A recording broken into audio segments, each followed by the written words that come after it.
देवान् जनयत् ब्रह्म विश्वमिदं जगत् ब्रह्मणः क्षत्रं निर्मितं ब्रह्म ब्राह्मण आत्मना ब्रह्मण्येन्द्र प्रजापति ब्रह्मणः विश्वा भूतानि आविर्भा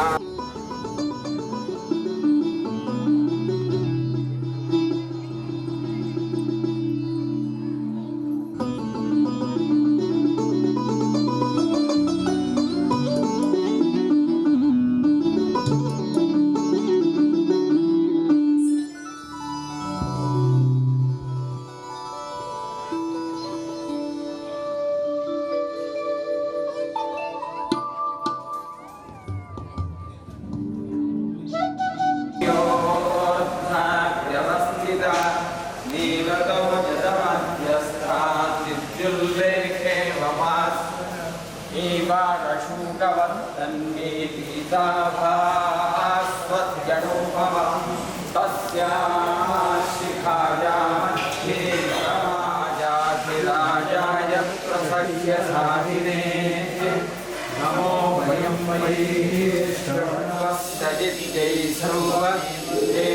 सर्वप्राप्नोति सर्वं जयति तस्य प्रकृतिलीनस्य यत्परः स महेश्वरः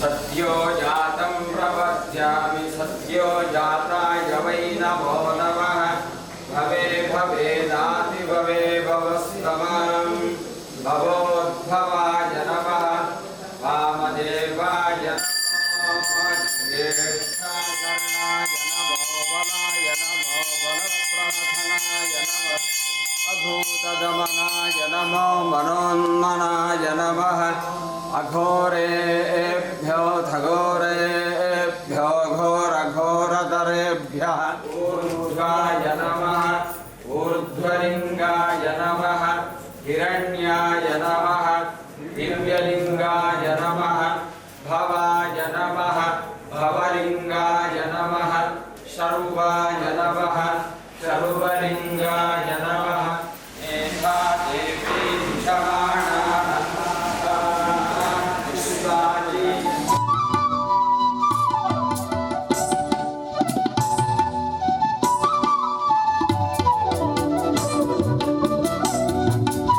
देवी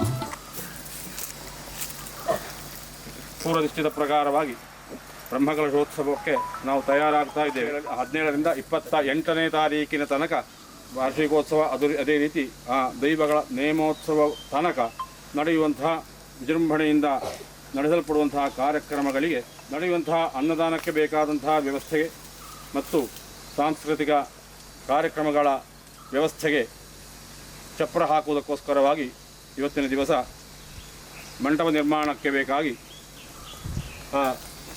ಚಪ್ಪರ ಮುಹೂರ್ತವನ್ನು ಮಾಡೋದಕ್ಕೋಸ್ಕರವಾಗಿ ನಾವೆಲ್ಲರೂ ಸಮಾಹಿತರಾಗಿದ್ದೇವೆ.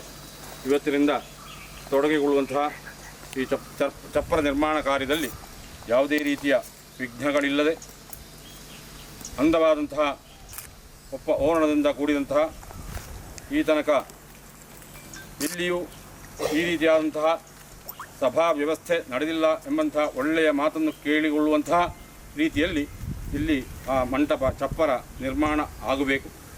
ಅದಕ್ಕಾಗಿ ಅಡೂರು, ಮಧೂರು, ಕಾವು, ಕಣ್ಯಾರ ಎಂಬಿ ಸ್ಥಳಗಳಲ್ಲಿರುವಂತಹ ಸಮಸ್ತ ದೈವೀಕ ಶಕ್ತಿಗಳನ್ನು ಮುಂದಿಟ್ಟುಕೊಂಡು ಗ್ರಾಮಾಧಿಪತಿಯು ಕ್ಷೇತ್ರಾಧಿಪತಿಯೂ ಆದಂತಹ ಶ್ರೀ ಕುಕ್ಷಿಶಾಸ್ತ್ರ ಧರ್ಮಶಾಸ್ತ್ರ ಸಹಿತ ಶ್ರೀ ಉದನೇಶ್ವರ ಸ್ವಾಮಿಯನ್ನು ಮನಸ ವಂದಿಸಿಕೊಂಡು ಸ್ಮರಿಸಿಕೊಂಡು ಆ ಭಗವಂತನನ್ನು ಮುಂದಿಟ್ಟುಕೊಂಡು ಶ್ರೀ ಶ್ರೀ ಶ್ರೀ ಸಚ್ಚಿದಾನಂದ ಭಾರತಿ ಮಹಾಸ್ವಾಮಿಗಳನ್ನು ನಾವು ಸ್ಥಳಕ್ಕೆ ಆಮಂತ್ರಿಸಿದ್ದೇವೆ.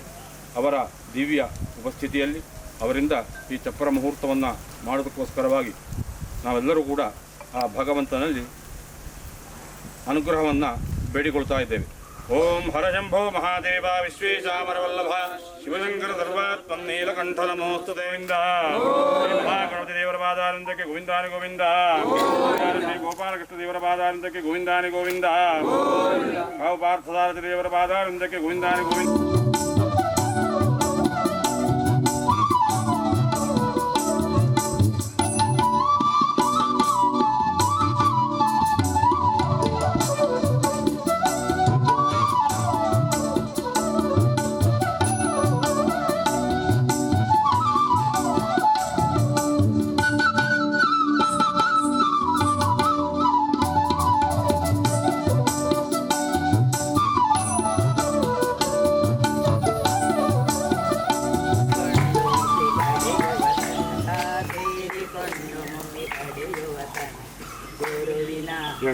ಗುರುವಿನ ಗುಲಾಮನಾಗುವ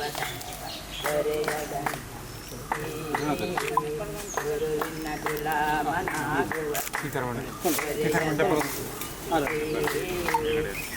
ಪರಿಶಾಸ್ತ್ರವ ಓದಿದರೇನು ವ್ಯರ್ಥವಾಯಿತೋ ಭಕುತಿ ಪರಿಶಾಸ್ತ್ರವ ಓದಿದರೇನು ವ್ಯರ್ಥವಾಯಿತೋ ಭಕುತಿ ಗುರುವಿನ ಗುಲಾಮನಾಗುವ ದೊರೆಯದನ್ನುತಿ ಗುರುವಿನ ಗುಲಾಮನಾಗುವ ದೊರೆಯದನ್ನುತಿ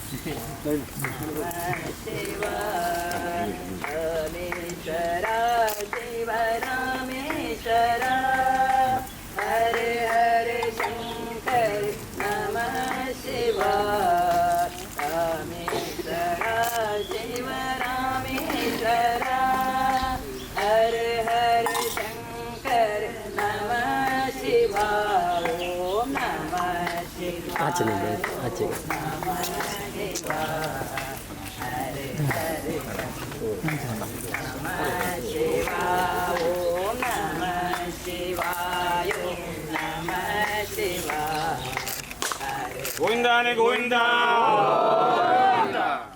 ಶಂಕರಾಚಾರ್ಯ ಸಂಸ್ಥಾನಂ ಇವರ ಪೂರ್ಣ ಆಶೀರ್ವಾದದೊಂದಿಗೆ ಪ್ರಾರಂಭಗೊಂಡಂಥ ಜೀರ್ಣೋದ್ಧಾರ ಪ್ರಕ್ರಿಯೆಗಳು ಈಗ ಕೊನೆಯ ಹಂತಕ್ಕೆ ಬಂದು ಐತಿಹಾಸಿಕವಾದಂಥ ಬ್ರಹ್ಮಕಲಶೋತ್ಸವಕ್ಕೆ ಸನಿಹದಲ್ಲಿ ನಾವೆಲ್ಲರಿದ್ದೇವೆ. ನಮ್ಮ ಎಡನೀರು ಮಠಾಧೀಶರು ಆಗಾಗ ಬಂದು ಜೀರ್ಣೋದ್ಧಾರ ಕಾರ್ಯಗಳನ್ನು ವೀಕ್ಷಣೆ ಮಾಡಿಕೊಂಡು ನಮಗೆ ಆಶೀರ್ವದಿಸುತ್ತಾ ಮಾರ್ಗದರ್ಶನ ನೀಡ್ತಾ ಬರ್ತಾ ಇದ್ದಾರೆ. ನಮ್ಮ ಜೀರ್ಣೋದ್ಧಾರ ಸಮಿತಿ ಮತ್ತು ಬ್ರಹ್ಮಕಲಶೋತ್ಸವ ಸಮಿತಿಯ ಗೌರವ ರಕ್ಷಾಧಿಕಾರಿಯಾಗಿದ್ದುಕೊಂಡು ಸಂಪೂರ್ಣ ಅನುಗ್ರಹದೊಂದಿಗೆ ಶ್ರೀಗಳನ್ನು ಇಲ್ಲಿಗೆ ಎಂದು ನಮ್ಮ ಈ ಚಾಪರ ಮೂರ್ತಕ್ಕೆ ಚಿತ್ತೈಸಿದ್ದಾರೆ. ಅವರಿಗೆ ಸಾಷ್ಟಾಂಗ ಪ್ರಣಾಮವನ್ನು ಸಲ್ಲಿಸುತ್ತಾ ಆಶೀರ್ವಚನ ನುಡಿ ಬೇಕಾಗಿ. ಬಹಳ ಪ್ರಾಶಸ್ತ್ಯವನ್ನು ಪಡೆದಿರುವಂಥ ಒಂದು ದೇವಸ್ಥಾನ ಪೆರಡಾಲ ಉದಿನೇಶ್ವರ ದೇವಸ್ಥಾನ. ಇದು ಬಹಳ ಸುಂದರವಾಗಿ ಜೀರ್ಣೋದ್ಧಾರಗೊಂಡು ಬ್ರಹ್ಮಕಲಶಕ್ಕೆ ಅಣಿಯಾಗ್ತಾ ಇದೆ. ನಾವೆಲ್ಲ ನಿರೀಕ್ಷಿಸಿದ ಮಟ್ಟದಲ್ಲಿ ಅದರ ಜೀರ್ಣೋದ್ಧಾರ ಕಾರ್ಯಗಳು ನಡೆದಿವೆ. ಬಹುಶಃ ಮೊದಲ ದಿನಗಳಲ್ಲಿ ಈ ಮಟ್ಟದಲ್ಲಿ ಇದು ಜೀರ್ಣೋದ್ಧಾರಗೊಳ್ಳಬಹುದು ಅನ್ನೋದಾಗಿ ಯಾರೂ ನಿರೀಕ್ಷಿಸಿರಲಿಕ್ಕಿಲ್ಲ. ಆದರೆ ಬಹುಶಃ ಉದಿನೇಶ್ವರನ ಒಂದು ಇಚ್ಛೆ, ಅವನೊಂದು ಅನುಗ್ರಹ ಅನ್ನುವ ಒಂದು ರೀತಿಯಲ್ಲಿ ಇವತ್ತು ಭಾಳ ಸುಂದರವಾಗಿ ಜೀರ್ಣೋದ್ಧಾರ ಕಾರ್ಯಗಳು ಪೂರ್ಣಗೊಳ್ತಾ ಇದೆ. ಅದರ ಬ್ರಹ್ಮಕಲಶದ ಒಂದು ಕಾರ್ಯಕ್ರಮದ ಅಂಗವಾಗಿ ಅದರ ಚಪ್ಪರ ಮುಹೂರ್ತ ಇವತ್ತಿಲ್ಲಿ ನಡೆದಿದೆ. ನಮ್ಮ ದೇವಾಲಯಗಳಲ್ಲಿ ನಮ್ಮ ದೇವಾಲಯದಾದಂತಹ ರೀತಿ ರಿವಾಜುಗಳಿದೆ. ಬ್ರಹ್ಮಕಲಶ ಆಗಿರಲಿ ಅಥವಾ ಬೇರೆ ಬೇರೆ ಕಾರ್ಯಕ್ರಮಗಳಿರ್ಬೋದು, ಅದಕ್ಕೆ ಅಣಿಯಾಗಬೇಕಿದ್ರೆ ಒಂದೊಂದು ಮುಹೂರ್ತಗಳಿರ್ತದೆ. ಮುಖ್ಯವಾಗಿ ನಮ್ಮ ದೇವಾಲಯಗಳಲ್ಲಿ ಅದರ ರೀತಿ ರಿವಾಜುಗಳನ್ನು ಕಾಪಾಡಿಕೊಂಡು ಬರುವುದು ನಮ್ಮ ಒಂದು ಆದ್ಯ ಕರ್ತವ್ಯ. ಅದಕ್ಕೆ ಯಾವುದೇ ಚ್ಯುತಿಯಾಗದಂತೆ ನಾವು ಅದನ್ನು ಕಾಪಾಡಿಕೊಂಡು ಬರಬೇಕು. ಹಾಗಿರುವಾಗ ಆ ಬ್ರಹ್ಮಕಲಶೋತ್ಸವದ ಅಂಗವಾಗಿ ಇವತ್ತು ಈ ಚಪ್ಪರ ಮುಹೂರ್ತ ನಡೆದಿದೆ. ಆ ಚಪ್ಪರ ಮುಹೂರ್ತ ನಡೆದು ಚಪ್ಪರ ಹಾಕ್ಲಿಕ್ಕೆ ಶುರುವಾದರೆ ಬಹುಶಃ ಬ್ರಹ್ಮಕಲಶ ಆರಂಭವಾಯಿತು ಅನ್ನುವಂಥ ಒಂದು ಭಾವನೆ ನಮ್ಮಲ್ಲಿ ಬರ್ತದೆ. ಚಪ್ಪರ ಪಾಂಡವಕ್ಕೆ ಜಪ್ಪೆರಜ್ಜೆ ಅಂತ ಆ ರೀತಿಯಲ್ಲಿ ಎಲ್ಲರೂ ಕೂಡ ಕಾರ್ಯಪ್ರವೃತ್ತರಾಗಬೇಕು. ಬ್ರಹ್ಮಕಲಶವನ್ನು ನ ಭೂತೋ ನ ಭವಿಷ್ಯತಿ ಅನ್ನೋ ರೀತಿಯಲ್ಲಿ ಅದನ್ನು ನಡೆಸಿಕೊಡುವಲ್ಲಿ ಎಲ್ಲ ಭಕ್ತರ ಒಂದು ಕೂಡುವಿಕೆ ಕೂಡ ಅಗತ್ಯ ಇದೆ. ಯಾಕಂದರೆ ಇವತ್ತು ದೇವಸ್ಥಾನ ಇಷ್ಟು ಸುಂದರವಾಗಿ ನಿರ್ಮಾಣಗೊಂಡಿದೆ ಅಂದರೆ ಅದಕ್ಕೆ ಖಂಡಿತವಾಗಿ ಭಕ್ತರ ಎಲ್ಲರ ಒಂದು ಒಡಗೂಡುವಿಕೆಯಿಂದ ಸಾಧ್ಯ ಆಗಿದೆ ಮತ್ತು ಅದು ಈ ಮಟ್ಟದಲ್ಲಿ ಅದು ಆಗಲಿಕ್ಕೆ ಅದು ಸಾಧ್ಯವಾಯಿತು. ಹಾಗಿರುವಾಗ ಬ್ರಹ್ಮಕಲಶಗಳು ಕೂಡ ಆ ರೀತಿಯಲ್ಲಿ ಆಗಬೇಕಿದ್ರೆ ಎಲ್ಲ ಭಕ್ತಾದಿಗಳು ಕೂಡ ಯಾವುದೇ ರೀತಿಯ ಜಾತಿ ಭೇದ ಅಥವಾ ಇನ್ಯಾವುದೇ ರೀತಿಯ ತಾತ್ವಿಕವಾದಂತಹ ಭೇದಗಳಿಲ್ಲದೆ ಎಲ್ಲರೂ ಒಂದಾದರೆ ಮಾತ್ರ ಅದು ಯಶಸ್ವಿಯಾಗಿ ನೆರವೇರಲಿಕ್ಕೆ ಸಾಧ್ಯ ಆಗ್ತದೆ.